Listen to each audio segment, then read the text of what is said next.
Hello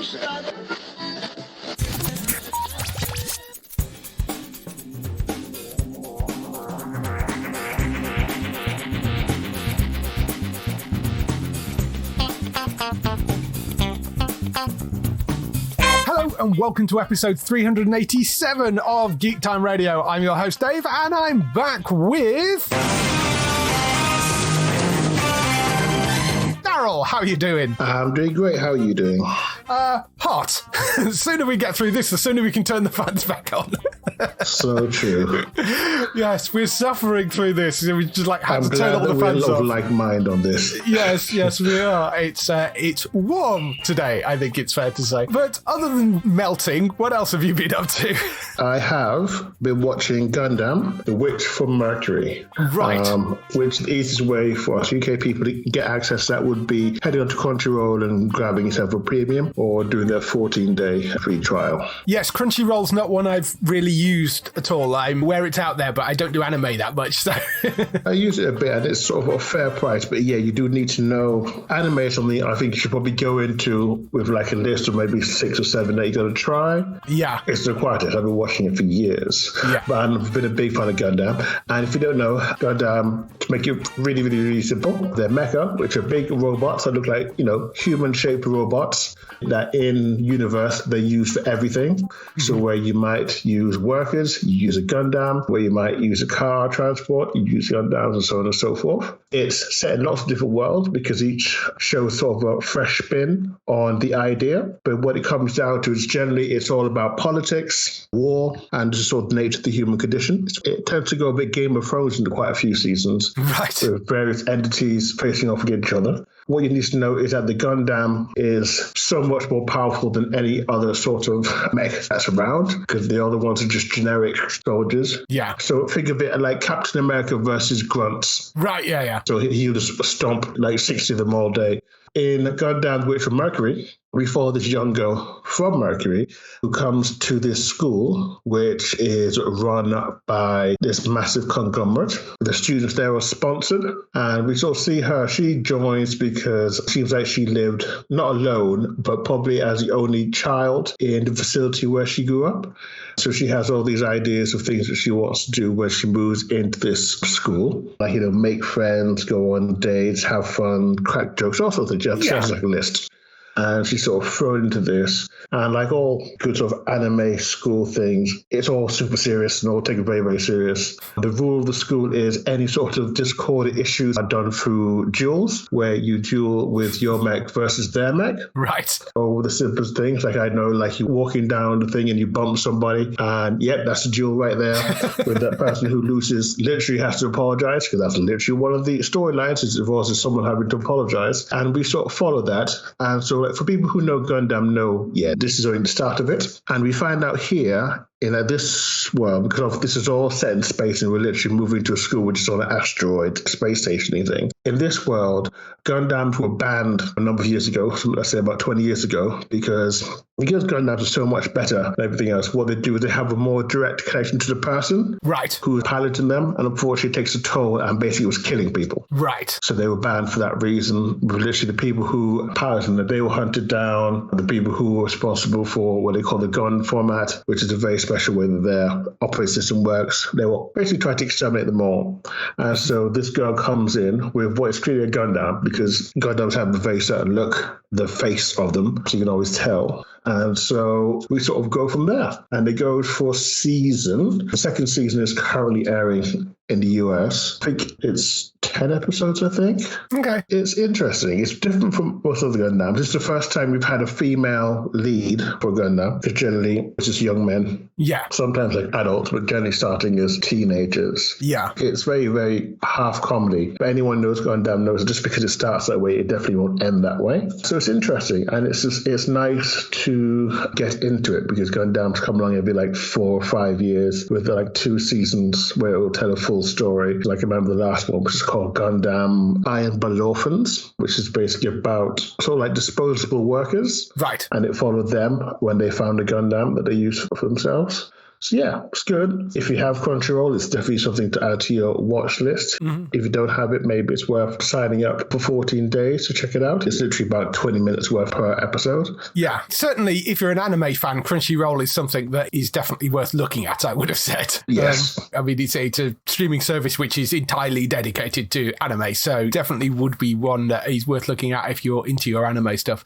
I only know bits and pieces about Gundam because Bex has talked about it, and there's a video when she went over to Japan on her YouTube page where they have a huge full-size Gundam model. Yes, yeah, they do. Which is sort of stood underneath it, and she's small anyway, so I don't know a huge amount, never really watched any of it, but that does sound very cool. So yes, worth looking at Crunchyroll if you like anime. When I was here last time, I was talking about Departure Season 1, which I had been watching, and I went on pretty quickly after that to Departure Season 2. Yes. Also, Departure follows the head of a sort of National Transportation Safety Board type person based in the UK. This time, she is brought over to she's brought over to the US following a America-Canada train accident where they have this new super duper train, which has sort of been around for maybe like a year or so. It's not very long. New high-speed train. It crashes in rural Michigan, and she's brought in to head up the investigation. The first episode, we just basically see it happen, which is quite tragic, actually. It's quite more affecting than you might think to show something like that, because you see everyone, you get an idea of everybody's story. And we learn there are a few survivors. And basically, we try to find out how did it happen and why did it happen.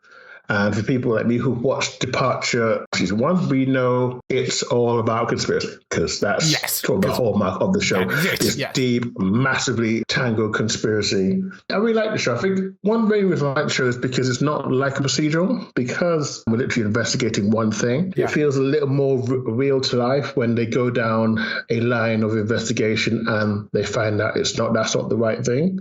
Where if you're watching Law and Order or something, you just guess by who the guest star is and go, he did it. He's the most high-profile actor around. Yeah. It sort of takes a lot of the fun out of it. Whereas this, you literally do not know what's going on. Yeah. So you have to sit there carefully and follow every single idea. Yeah. Because of the fact that there are only 6 episodes for each season, they have, I think, more in common with the sort of short-run British series from the plotting point of view than they do with your sort of big American procedurals. So it's a nice kind of balance of those things. You know, it has that sort of Americanish feel to it, but plotting-wise and story-wise, it feels much more like a sort of British TV show, which is quite nice. Yeah, well, it does seem to be, well, especially the first season felt definitely more joint. Yes. I assume it is a UK or at least Europe and US cast and crew. It is a kind of, technically Canadian, but it's very much a European group effort thing. It's one where there's about 5 different companies involved.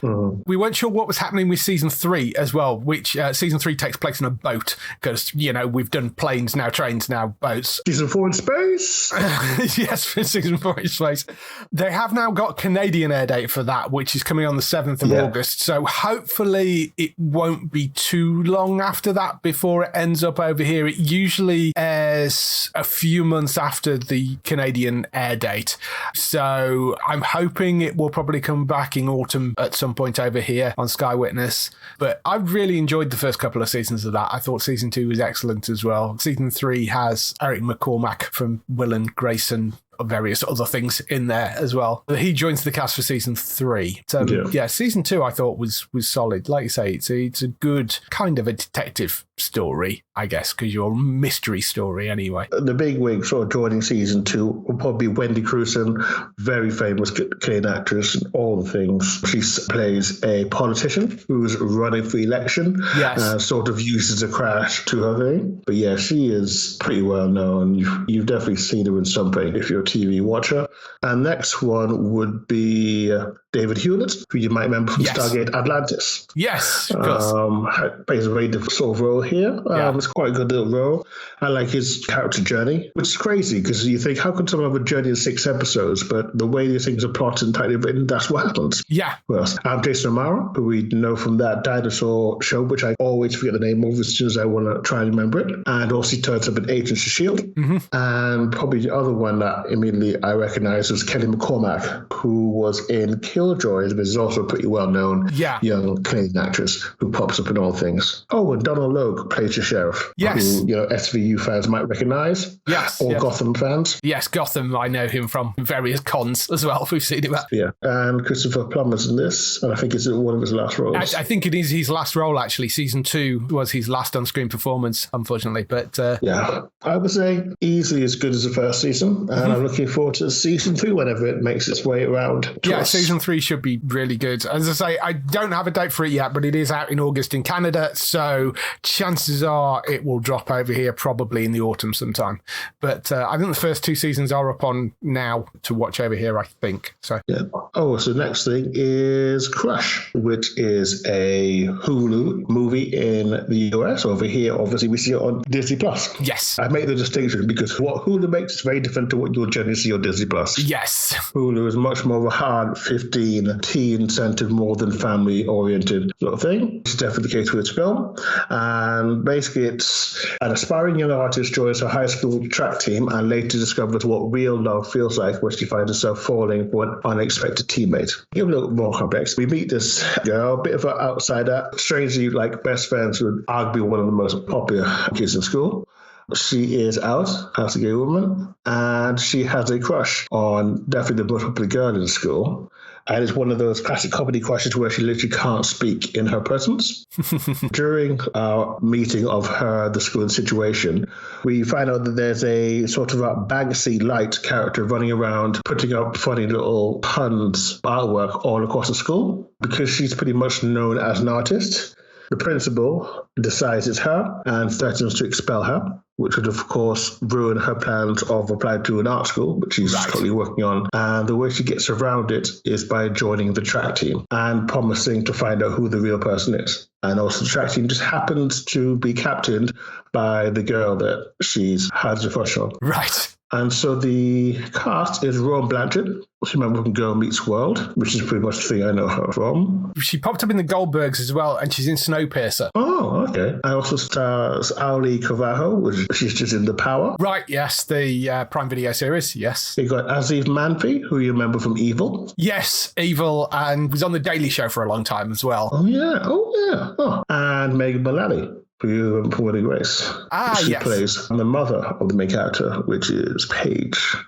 It's pretty fun. There's more than a lot of crude jokes in there. There's sort of a running thing that the main character's mother is very much an oversharer about her still being a young and active young woman, if you get what I mean. Right. And it gets worse where she sets her sights on the track coach. But it's pretty fun. But overall, it's pretty funny. You sort of see where things are going, but all in all, I think it's handled well. And it's not something I've seen before. I've definitely not seen sort of a teen LGBT movie like this, like a rom-com. Yeah. It's just fun. I definitely recommend it if you've got your Disney Plus subscription going. Add it to your watch list. Yes, it looks quite good. It's called Crush. Good cast in there as well. So, yes, definitely one to look out for. Yeah, excellent little cast of Disney stars. So, last thing is Street Fighter 6, which came out on the 2nd. Yes. Next iteration of Street Fighter, obviously, which is a fighting game, which means you choose one character and you beat each other until unconsciousness.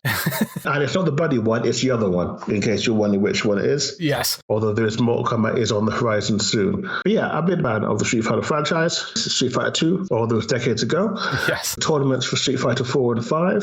So yeah, I put in my pre-order for this game and I've been playing. It's been good so far. Obviously, people outside of the business might not know, but Street Fighter 5 had a horrific opening. Right. It sort of launched with a distinct lack of content. What happened here was that Capcom sort of saw what they did wrong and definitely made a concerted effort for that not to happen again. Yes. So there's a lot of content. There's this single one-player game where you make your own avatar and you run around Metro City where it's roughly set, and you can go learning how to fight from the various characters in the game. Quite involved, and it's like, I believe it's like a 20 or 30 hour campaign that you can do. Oh, wow. That will give access to certain amounts of credits and things, which you can then spend in-game for outfits for your avatar or outfits for the actual characters in the game. It's like, well, colors, not necessarily outfits, but colors for the outfits. So there's that. There's a sort of a battle hub area where you can take your avatar again. You can walk around with their arcade machines where you can literally sit down and wait for a game or spectate on games. Obviously, there's also like a training mode system, which is very important. So you can do things like you can set what we call a CPU character just to do things so you can learn how to play the game, learn how to counter specific circumstances. Very well implemented. Graphics are great. I haven't had a massive amount of time on it. I probably say I've maybe had about 15 hours on it at most. But yeah, I'm liking what I see so far. I myself got it on the PC just because one of the other things that happened in the last one is there was a lot of issues between versions of the game. So like the Xbox version was running faster slower than the PS4 version, which is running faster slower than the PC version. And it became a bit of a nightmare after a time. So I just went for the PC version. It's one of the main reasons why I updated my PC like a year and a half ago. Right. It's fun so far. It has a new sort of fighter mechanic, which is driving some pro players absolutely insane. I was watching a few rants this morning on YouTube, watching like a fighter game pro just rant about the style of gameplay at the moment, which is to be expected because it's the beginning of the game. It takes years for these games to get refined down to the top of the top. Cool. I've not picked that up. I don't play that many straight sort of fighting games, but the reviews of that have been fantastic. I mean, it's been getting sort of over 90% pretty much across the board. So, you know, that's really good. That I mean, we're so used to AAA games falling flat on their face when they're released these days. So I'm glad that seems to have come out of a reasonable launch. We have got a lot more gaming stuff coming up this week because there is a huge amount of things that were announced this week as well. But before we get to any of that, on TV on my side of things, one thing ended off this week, Manifest, that finally came to its overall conclusion. I like what they did with the end of that. I mean, I thought it was a little bit sort of Kumbaya, everybody came together all right. But, you know, I mean, I think it's still pretty satisfying how they actually ended it. It reminded me of like Battlestar Galactica's ending. It was one of those, I did not see this coming. Yeah, yes. But I'm here for it. Let's see what's going on. Yeah, and I thought they maneuvered everybody into a reasonable enough way of leaving them in a nice place. I think it is a happy ending. I think you're not giving anything away saying that. It's a good, satisfying ending to it. And having been on the journey for sort of 4 seasons with these people, I'm glad that they managed to sort of land it reasonably well. So that's been good. Definitely shout out to Holly Taylor for having a hell of a role and a hell of a character journey, going from scared little girl in the cage to megalomaniac. Yeah, yes. An interesting character turn, that one was. Yeah, certainly. Well acted, well cast. It gets a bit bonkers and over the top at times, but I really rather enjoyed it. So, good fun series. And annoyingly, the first 3 seasons over in the UK are on Sky, and the full season, because Netflix saved it, is on Netflix. So, got to split them across the 2. But it is all available somewhere if you want to go and check that out. Silo I'm still watching as well, which is shaping up to be a really, really solid Apple TV Plus series. Continuing to enjoy that. The other thing which I'm still working through as well is Poker Face, which I talked a little bit, I think, about last week. It's the new show from Rian Johnson, the guy behind the Knives Out movies and Star Wars The Last Jedi. Stars Natasha Lyonne as Charlie, who is basically a human lie detector. It's pretty much Columbo for Gen X/millennials. I mean, it's so structured like, if you know the old TV show Columbo, it is so structured like an episode of Columbo, it's ridiculous. The first half of the episode, you see a murder being committed or a crime being committed. Then halfway through the episode, Charlie, which is Natasha's character, appears, and she's either sort of just rolled into town or she's been there all along, but you're now seeing the events kind of replay from her point of view. And because she's got this innate ability to know when people are lying, she gets involved in whatever's going on in that particular town and ends up solving the murder. It's dark, funny, brilliantly well plotted, really, really enjoyable. And I'm so enjoying working through that. It's been a really good series so far. I'm about halfway through, maybe slightly over at the moment. So that I've been really enjoying.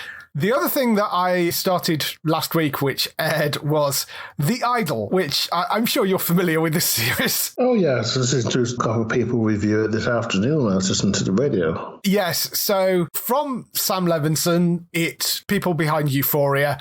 If you like Euphoria, it's very much in that same vibe with the same, if not higher level of adult content than Euphoria had. It focuses on Jocelyn, who's played by Lily Rose Depp, who is an aspiring pop idol who previously had a nervous breakdown, which caused her last tour to be cancelled.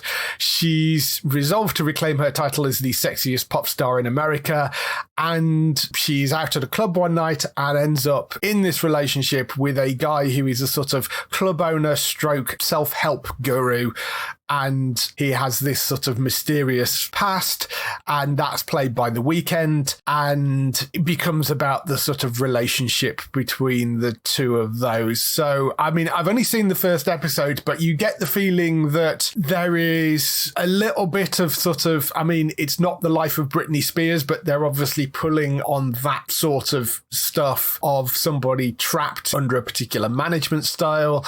There's possibly some Nixium type cult stuff going on in there as well.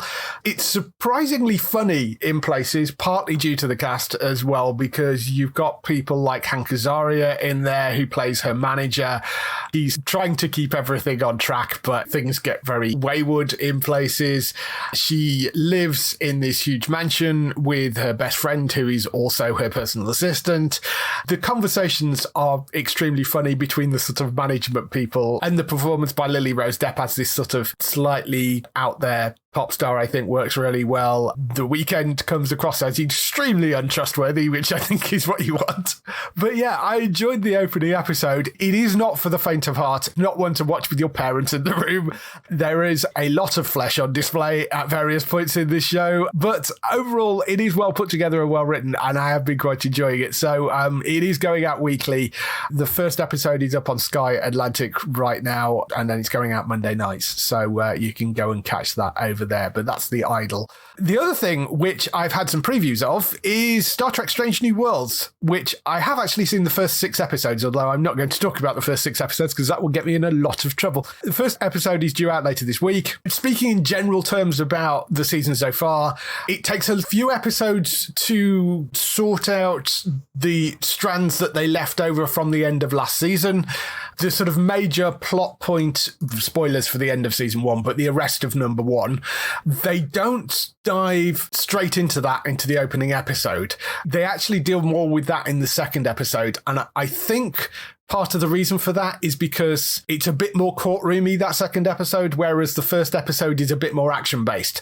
So you end up in this odd position where the first episode is more action-based, but they sort of sideline Pike a little bit. I mean, he is in it, but not all that much. And Pike and number 1 aren't in that episode very much.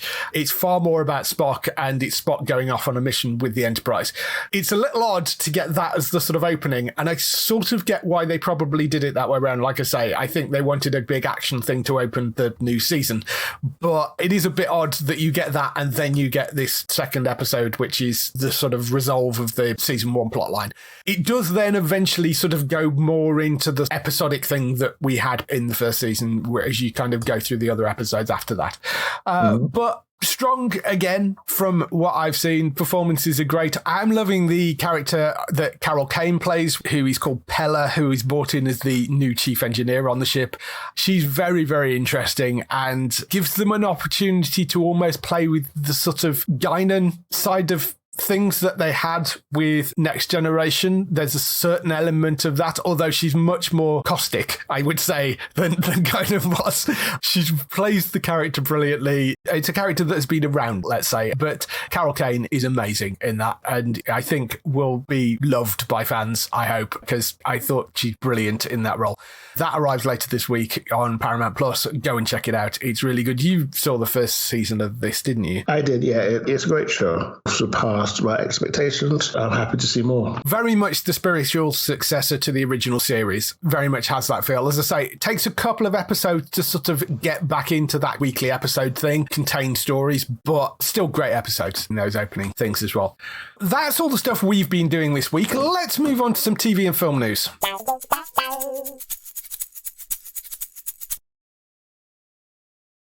So we kick off the TV and film news with the renewals, cancellations and pickups, and there are actually some cancellations this week. There haven't been for a couple of weeks, but they've got the axe out again. Young Rock has been cancelled at NBC, so that has now gone. Dwayne Johnson's not having a great time at the moment. He's had a number of projects cancelled and stopped and stuff. Grand Crew has also been cancelled at NBC. That's because they've picked up a new show called St. Denis Medical, which is from the people behind Superstore. So it's another comedy. So it looks like they're probably going to go with that and American Auto. They haven't said whether they are taking American Auto yet or not, but both of those are from Justin Spitzer, who previously did Superstore. So it seems that they're probably going to go with those two. But Young Rock and Grand Crew both cancelled at NBC. Grand Crew was the lowest rated show on the network, so that's not a great surprise. Young Rock was fairly middling, so unfortunate. I rather enjoyed that show. It's a shame. But Perry Mason has been cancelled after 2 seasons at HBO, apparently, which was sort of surprising. Decent quality drama. I didn't get on with it particularly well. Did you see any of that? I didn't. No, I really tried to get in through the first couple of episodes, but really struggled with it. Just very, very slow for me. And I mean, I don't necessarily need something that's like whiz bang fast paced, but that was glacially slow in places. Walker Independence is officially dead. The spin-off from Walker after it failed to find a new home. That's another CW show which is definitely not coming back. And over in the UK, both the BBC and Channel 4 have had the axes out for a whole bunch of different things. Most of it's sort of reality game showy type stuff, but Eat Well for Less, Shop Well for Less and Shop Well for the Planet all canned at the BBC, so all that is gone. SAS Who Dares Wins, the civilian edition of that has been canned at Channel 4, although the celebrity version is going to carry on going. They had a revival of the reality series For Weddings. That's now not happening. And Kirsty's Handmade Christmas apparently is also being cancelled. Also announced today they've cancelled Rescue Extreme Medics after 2 seasons. I don't think I've watched any of those, but there are a lot of the reality TV stuff gone, which is kind of interesting because it's usually reality TV stuff that sticks around for ages, and not in this case. So that's all disappeared. Moving on to the renewals, one from across the pond, Sullivan'S Crossing has been renewed for a 2nd season by the CW and CTV, which is the original Canadian broadcaster, but I think CW are now funding it as well, I think, from the 2nd season by the sounds of it. So that will be coming back for a 2nd season. That was from, what was the other show? Virgin River, the same yes. Writer who's also producer. Yeah. Is on both projects. That's along right. With so, the creative team as well. Yeah, so same people that do Virgin River on Netflix. Haven't got a UK broadcaster for that yet, but you never know, it may pop up somewhere, but that's Sullivan's Crossing. And Anton Deck's Limitless Win is returning for a 3rd season, so that will be coming back on ITV if you're a fan of that show.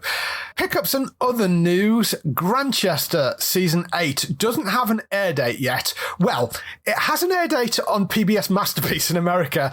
ITV haven't released an air date for it yet, but America has. And I reached out to ITV and said, they've given an air date, are they going to air it first? And they said, no, we're the originating broadcasters. We are going to air it first. That means it's coming out in America on the 9th of July. ITV have released their air dates up until the 24th of June. So it has to land at some point between the 24th of June and the 9th of July. So somewhere over that couple of week period, it will pop up. Just don't know exactly when yet. We may find a date out later this week, but that's Grantchester Season 8, so it should be back soon. Hudson and Rex Season 5, that does have an air date, 25th of June on Alibi. That returns at 7 p.m, and it's going to have double bills as well. So 20 episodes, I think, this season. 10 weeks of Hudson and Rex for you to get through. Lincoln Lawyer has an air date as well, 6th of July for part 1 of that. They're doing this, splitting it in 2 parts again. Part 2 is coming on the 3rd of August, but part 1 will be on the 6th of July. Did you see that series? Because I really enjoyed the first season of that. I haven't. I haven't heard of it, though. It is worth going to look up, Lincoln Lawyer. Feels kind of CBS network TV-like, but it's on Netflix, but it's got that sort of of procedurally sort of comedy, procedural, dramedy vibe to it of a sort of CBS network show. But yeah, very enjoyable that. So 6th of July for that. Men in Kilts, a road trip with Sam and Graham. That returns to Lionsgate Plus. That's on the 11th of August. And Star Wars Ahsoka has a premiere date. That's coming now on the 23rd of August. That is landing, they've announced. So that is good news. So before we get into any more TV, though, there has been a lot of game news around this week, basically because this week would have been E3 until Xbox, PlayStation, and everybody else all decided to pull out of E3, so they basically didn't have a show and they cancelled it. But what they have done is they've done a lot of presentations online, so there's been a huge amount of game announcements. I'm not going to go through all of them, but there were some key ones that sort of stood out to me, which I thought I'd mention. Star Wars Outlaws, which is the first ever open world Star Wars game that's set between the event of Empire Strikes Back and Return of the Jedi.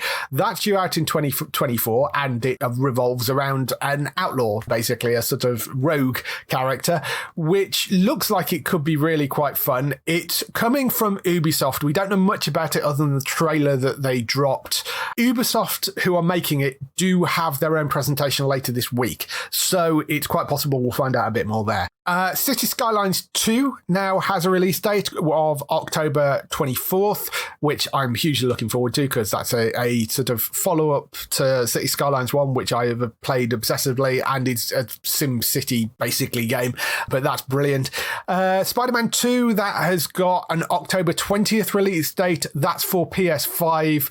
They haven't announced the PC release date for it yet, but it'll be October 20th on PS5. Mortal Kombat is out later this year. It's called Mortal Kombat 1, so they're clearly going back to a sort of new version. It's a sort of a restart.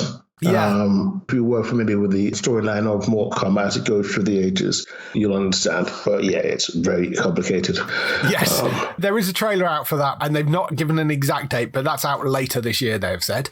Another classic coming back, Sonic Superstars, which is an interesting one. It's a 2D platformer in the form of the classic Sonic games. It's coming in autumn 2023. Graphically, it's obviously all been updated and has a sort of 3D look to it, but it is a 2D platformer in exactly the classic sort of Sonic game look. They also announced Star Trek Infinite, which is a grand strategy game. It's coming from Paradox, who know a thing or two about grand strategy games. They've made quite a lot of them. Full reveal for that is coming later this week on the 16th. Don't know any more about it other than the trailer, which shows a Galaxy-class starship flying up to a Borg cube, basically. But we'll find out more about that later this week. Lord of the Rings Return to Moria, that's coming in autumn 2023. This looked quite interesting. It's sort of a bit like, if you know the game Deep Rock Galactic, it's a survival crafting adventure game in the fourth age of Middle-earth, and it's the dwarves going back to Moria, digging out and trying to sort of revive Moria, basically. So it's a kind of a crafting building game, but that looks like it could be quite good. That's out in the autumn. There was a trailer for Fable, which was very, very funny. It's not made by the original people that made Fable. It's Playground Games who are making it. The main thing about this was the trailer has a digital version of Richard Ayoade in it, who is apparently playing a giant in this game. And it's set in the English fairy tale world of Albion. And yes, you can still drop kick chickens in the game. Other than that, and it looks like you're playing as a sort of normal small character. Richard Ayoade is playing a giant atop of a beanstalk by the looks of things. So don't know much more about it than that, but yeah, there was a trailer for that, which looked very, very fun. Microsoft Flight Simulator 2024. It's interesting with Flight Simulator because they have got to the point where they've basically mapped in detail the entire planet for you to fly over. So it's sort of, what do you do now? They've added in jobs, so you can do aerial firefighting, air ambulance, helicopter cargo transport, crop dusting, mountain rescue, skydive aviation, VIP charter services, aerial construction, industrial cargo transport, scientific research, airship tours, hot air balloon rides even, air racing, which has been in previous games, Top Gun style low altitude training. They have even, for Doom fans, put in the ornithology Thorcopter, I think it's called, which allows you to fly over the dune landscape, which is a very cool looking kind of vehicle. But so jobs in Flight Simulator, which I think is quite an interesting addition to that and sort of expands that potentially out. There was also a couple of interesting bits of DLC which popped up as well. Sea of Thieves, which is the pirate game, have this thing called Tall Tales, which is their story-driven quests in there.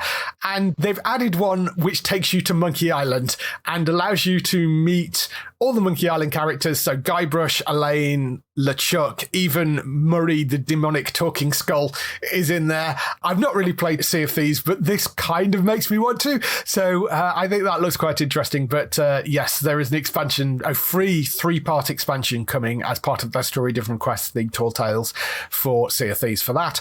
And Cyberpunk 2077 has an expansion called Phantom Liberty coming, which opens up a brand new district called Dogtown, which is one of the deadliest districts in Night City. You play as V, Cyberpunk for Hire, who is trying to rescue the president of the new United States, who has crash landed in that particular area, helped by an NUSA sleeper agent called Solomon Reed, played by Idris Elba, and supported by Johnny Silverhand, played once again by Keanu Reeves, as you unravel a web of shattered loyalties and use your every skill to survive. That might actually get me to dive back into Cyberpunk 2077, because I haven't really played it since my initial playthrough, and I know there's been a bunch of updates and things since then, so I might go back for that.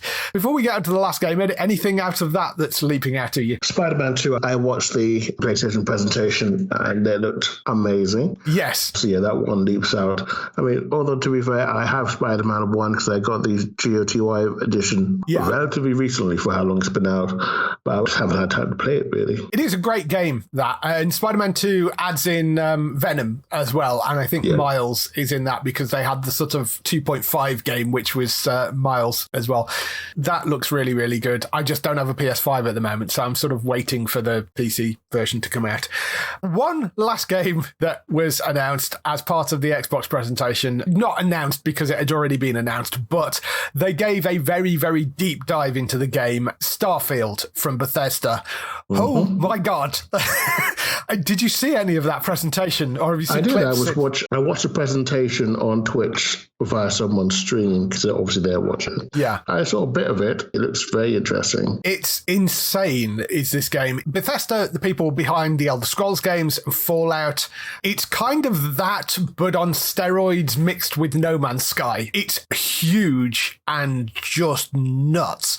There's over 1,000 planets to explore. Now, all of those aren't going to be necessarily fully populated. You know, some of them will be like moon rocks that you can go on and mine stuff. But a lot of those planets are procedurally generated. They're going to have random encounters on them. They're going to have fauna and flora on there. So there's going to be animals that you can go up to and kill or possibly train or whatever else. There are also going to be certain sort of random missions that pop up on some of those procedural planets as well. There is a fully crafted story mission that runs through the whole thing. So there are certain particular set planets which have these enormous cities that you can wander around. There are certain set locations that the main story of the game follows through. It's got these ridiculously customizable ships. So you start off with a base ship, but you can go and buy more of them, but you can also buy parts for them. So you can completely reconfigure them in all sorts of weird and wacky ways. So the chances are, if you want to build yourself a Firefly from Firefly, if you want to build yourself a Enterprise, you'll probably be able to find a way to do that. Certainly with modding on the PC, I think you'll definitely be able to find a way of doing that.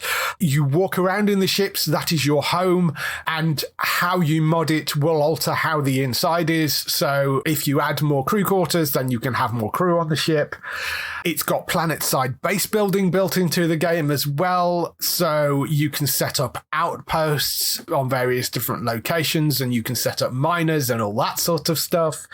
There are a bunch of companions that you can travel with, and you can romance some of them. It's got Fallout-style customizable weapons, so you can play it in any way that you want. You can play stealth, you can go in and throw bombs everywhere. The character creation is the same sort of ridiculous, over-the-top character creation you got in Skyrim and Fallout. It's got a really complex skill tree. You can add traits into the skill tree, which inform some of your backstory. So say you're a street rat from a particular town and you happen to come across somebody who is from a gang in that town or has some connection to that town, that will give you different options during the conversations. If you've got some sort of background in smuggling, then that might come up. There is even an option which is just genius. Did you ever play Oblivion? I did not, unfortunately, no. Oblivion, that was the game before Skyrim, had a character in it which was this annoying fan character who used to run up to you and follow you around, and he was the bane of existence for people. And they've brought that character back in a sort of different way in this game. And you can have this annoying fan show up and be really, really impressed with you and all this sort of stuff. And he will bring you gifts, but he is very, very annoying. There is a way to get rid of him because you do carry guns. So they have made it possible for you to get rid of that character as well, apparently. But it looks incredible. It looks immense. It's called Starfield. It's out on the 7th of September. If it lands as well as it looked in that demo, you are not going to do anything else for the rest of September. It looks huge and something that you could wander around for months and months and months. I'm so looking forward to that game. It looks incredible. It's one of those things that you don't know until it comes out and how badly they screw up the launch, because it's a AAA game and they're all screwing up launches at the moment. But I have high hopes for that. It looks brilliant. Are RPGs your sort of thing? I don't know whether you... More JRPG, so I'm sitting around waiting for that fan remake of Suikoden to finally come out, which, well, it's always way, so that's more my speed. Starfield is definitely one I'm going to be playing. The base game of Starfield is part of the Xbox Game Pass as well, and you can get the Xbox Game Pass on PC. So it won't necessarily have all the added extras that you get with buying the copy yourself, but that is something that essentially comes as part of that subscription service. So there is a lot of good stuff coming onto the Xbox Game Pass because a lot of those games, the Xbox releases, are on that as well. So that's enough about gaming for the moment. Moving on to some film news. There was a little bit of news that dropped out last week about Superman Legacy and the people reportedly auditioning for the roles of Clark and Lois. Interesting selection. There's 3 of each. The first one for Clark Kent / Superman is Nicholas Hoult, who you will know from, well, the X-Men movies where he played Hank McCoy, Warm Bodies, The Favourite, Mad Max Fury Road, Renfield he was in recently, and The Great, which is the TV show he's in right now. 33 years old, good actor.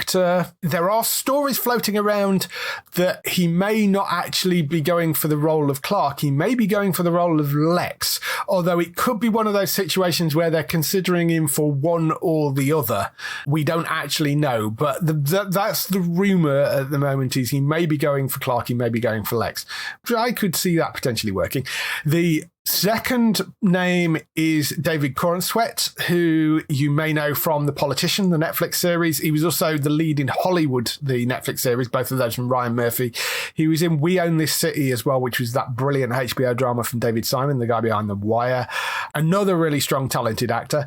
And the third one is Tom Brittany, who you might know from Outlander, you might know from the TV show Unreal, but he probably best known for being one half of the ecclesiastical crime-fighting duo in Grantchester.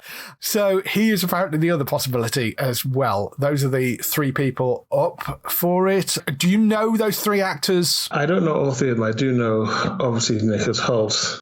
I don't see him as Superman. Look at his limited success in films and would worry about that.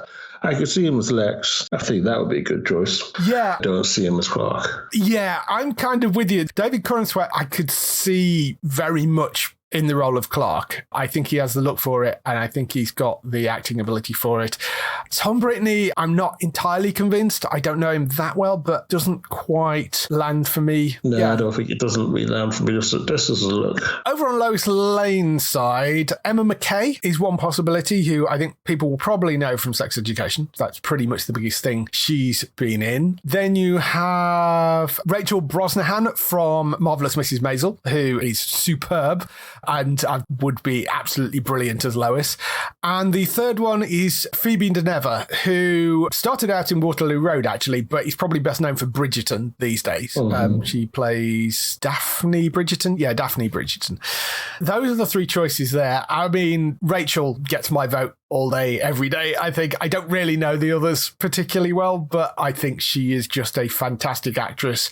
And given the way Midge is written in that show, that sort of snappy, snarky character that she is in that, I can sort of see that translating over to Lois quite well, to a version of Lois anyway, certainly. I don't know how well you know these. Just Brosnan Henry is one that I would recognize, and I would tend to go with her. I can see it's sort of a little bit too luck is doing an extra job over the TV show, and I can see similarities there. So I think she would be a good choice. But I haven't seen enough of Phoebe or Emma to say whether or not they would be good choices. What's kind of interesting is people were worried that these were going to be young people that they were going to end up casting in this, when they announced that it was no longer going to be Henry Cavill and they were going to recast it with a younger actor, was what they said. Henry's 40, but I mean, you look at all these and... Well, they're all 30, basically. Yeah, they're all pretty much 30 years old. Yeah, 28 to 32, basically. So they're all around 30. So there's only really 10 years age difference between them and Henry Cavill. So he's not gone that much younger for them. I guess the expectation would be that they would probably be around for at least 7-8 years. Exactly. And that sort of makes sense, because if you're going to do that and you're building something, Superman in his 50s, as great as I'm sure Henry Cavill will look when he's 50, I can see why they maybe wanted to go slightly younger for it. But they're all good choices, I think. Certainly from the looks point of view, I don't know all their acting. Nicholas Hoult, I think, be interesting to see who playing a sort of Lex Evil character. I think he could pull that off quite well. Maybe not as Superman. What's also quite interesting about this is there is a lot of people that have been involved in some form of period drama as well. You've got people from Bridgerton. You've got Mrs. Maisel was a period drama, 50s, 60s, but still period. Emma McKay has been in the movie Emily, which is about Emily Bronte. You've got Tom Brittney, who Manchester is period, and also he was in Outlander, which is another period thing. David Corenswet was in Hollywood, which is another period thing. Nicholas Hoult is in The Great, which is another period thing.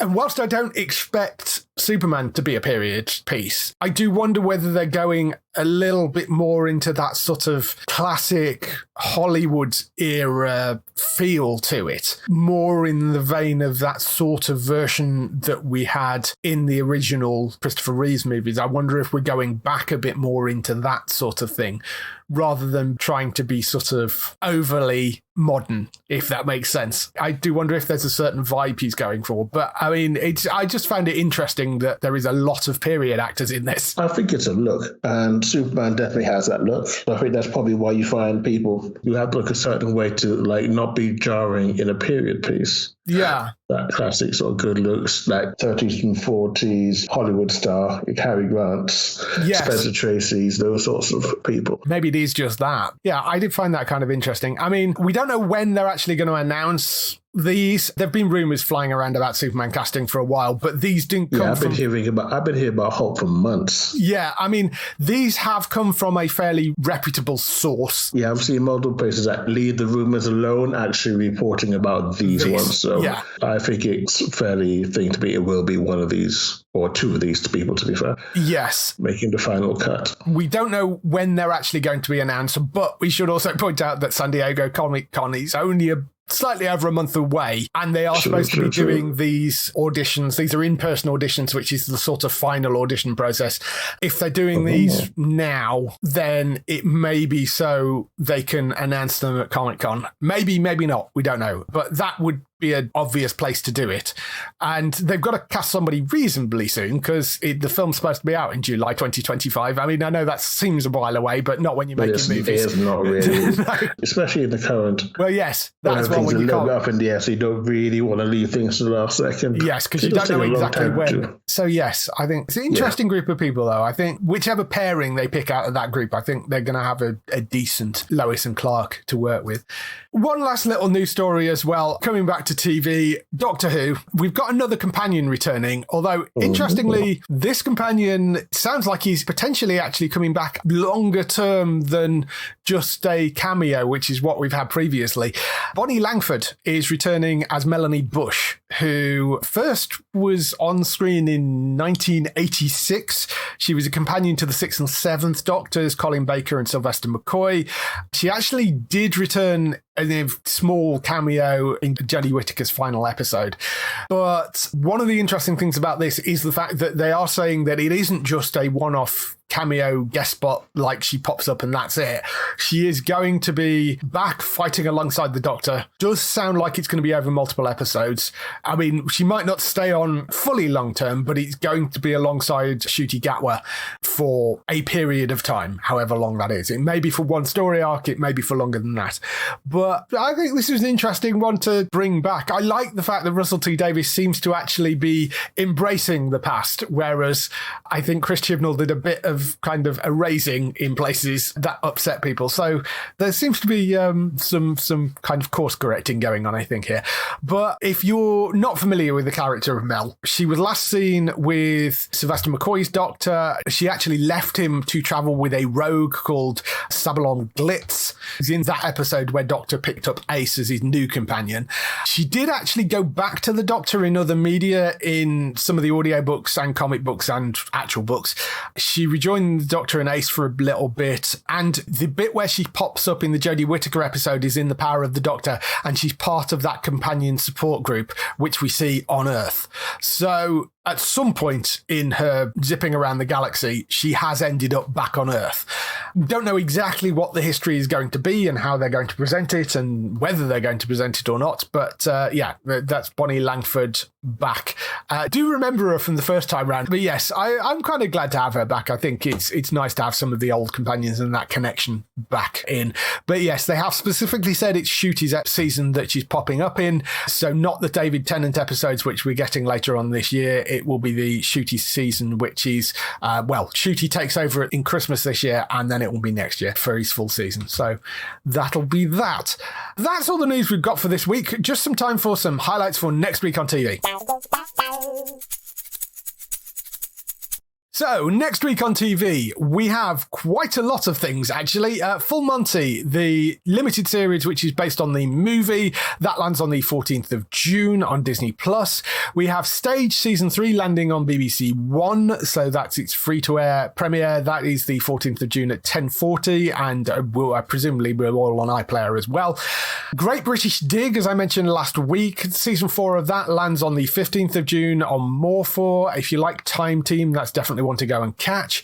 Then we have Black Mirror returning for its 6th season. That's on the 15th of June. There's 5 episodes in that. That looks like it's going to be good. Star Trek Strange New Worlds, as we were talking about earlier, season 2 of that lands on the 15th of June, and that's on Paramount Plus. Then over on Lionsgate Plus, we have Outlander season 7A landing on the 16th of June. That's split into 2 parts that season. Then on the BBC, we have a new comedy called The Queen of Oz, starring Catherine Tate. She lands on the 16th of June at 9 p.m. on BBC One. That's about a wayward royal daughter who gets sent to be the Queen of Australia in a hope that it might teach her some sort of manners and stuff, and clearly it doesn't. But that looks like it's quite fun. It's Catherine Tate, if you like Catherine Tate. So Queen of Oz, that's called, 16th of June on BBC One. Grand Tour Euro Crash, that's the latest Grand Tour special. That lands on the 16th of June on Prime Video. Then we've got Van der Valk back for its 3rd season on ITV. That's on the 18th of June at 8 p.m. Righteous Gemstones returns for its 3rd season on Sky Comedy. That's on the 19th of June at 9 p.m. And Dr. Death, the miniseries with Joshua Jackson, Christian Slater and Alec Baldwin, that lands on the 20th of June on Channel 4, and that'll be online as well, and that's at 10 p.m, so you can catch that there. So a lot of good stuff this week. Definitely we're keeping an eye out for Strange New Worlds. I advise you all to go and watch, but Black Mirror, Great British Dig, Staged is great as well. If you haven't seen that yet, go and check that out. If people want to find more of you, where can they find you? You can find me over on hollywoodnorthnews.net. and it's connected social media. So Twitter, YouTube, Instagram, and Facebook. We have a Facebook page. So you can go over and hit like over there. Also, you can find me on my own Twitter page, which is Almasykineas. This is ALMASYKINNEAS. And we can talk Gundam. Yes. So go and check Darryl out at all those different places and at HollywoodNorthNews.net. For other people involved in the show, you can, of course, find Bex over on twitch.tv/Trista Bytes. That's BYTES. She's streaming weekly. I think she's streaming Diablo 4 at the moment, or certainly has been. So you can go and check out her stuff over on there. Always good fun to go and watch and see Bex play through things and die repeatedly, which is usually what happens. Then Matt, you can go and find on entertainmenttalk.org for lots and lots more podcasts. I'm sure there will be a lot of gaming talk stuff around this week with Robert as well, so go and check him out over there for more gaming news. For us, actually, for me, you can also catch me on BFBS Radio later on this week. I'm not sure which day it's going out, but if you check into the BFBS Radio breakfast show, you will hear me talking a little bit about TV and games and films on there. But regularly, if you want to go and find us, you can find us on geektown.co.uk throughout the week and see all the latest air date information. If you want to get in touch with your questions or comments, email us on podcast@geektown.co.uk. Leave a message on the website post. Find us at Geektown on Twitter, on Facebook at facebook.com/Geektown, at YouTube at youtube.com/Geektown, on Instagram at Geektown UK, and on TikTok at Geektown UK. That is everything. We shall see you next week. Bye-bye. Bye.